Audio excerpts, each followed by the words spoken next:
The next one is the UAE bankruptcy law. Now, if you check this article by Gulf News, you'll see the UAE bankruptcy law. I found this article kind of shady. Why? Because it says this company has a debt in excess of 18 times its available capital. But they refuse to give the name.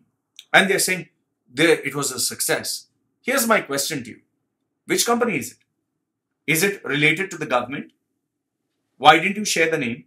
And if you're helping a company that is related to the government or part of the government, like let's say, for example, it's Etihad, or let's say, for example, it is Nakheel. So your laws only support you. That means you're the government, you misused your funds, and you created a law to set your shit right without having to pay a price. So how does that fucking help anybody? This UAE bankruptcy laws are bullshit. They're just bankruptcy in itself. The law is totally bankrupt. Because I'll give you this story. This is an actual UAE businessman who wrote to me. Okay, very genuine letter. I want you to hear it. Not very long. Okay, this is what it says. Dear Loy, I watch your videos. I've been watching your videos regularly for a very long time. I never knew that one day I would also have to say goodbye to Dubai due to the stupid law that they have. The laws, in terms of the checks. I'll tell you more. Even if you pay, you have to run because the other party wants to pressurize you and ensure that you are imprisoned. Okay, please withhold my name.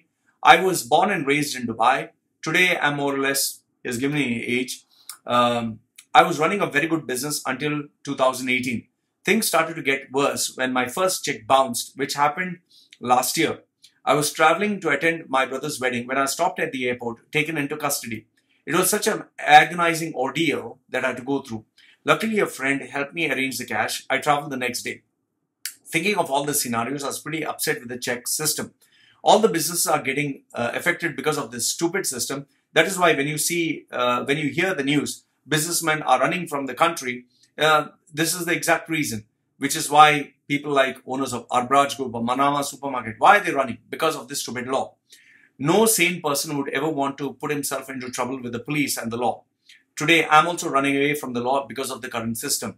I can negotiate with these people from home, but if I'm imprisoned, how can I negotiate?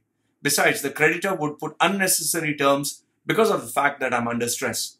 The system is not at all favorable for us expats in this economy, and we have no other choice other than to leave the country, run away, and never come back.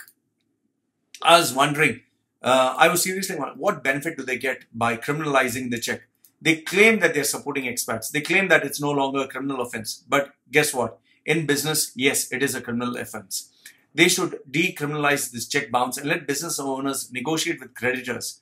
This current law is bad for both parties. Also, the reason I was running a business for the past 15 years in Dubai. We were making decent money, if not very good. However, after the recession, things became bad to us. Do you know why all businesses are shutting down today? Number one, after 2018, VAT, number one. Blockade of Qatar, we lost 50% of our good customers. Yemen, we had massive problems. High fees on licenses, uncertainty for investors, and undue support for Arab locals. Dubai was once considered the Switzerland of Middle East, but today it's become the Yemen. Please highlight this in your next issue. Thank you and God bless. This is the reality of the people who are actually working in UAE. This is another expat. Let me know your thoughts. What he's saying, is it right or wrong?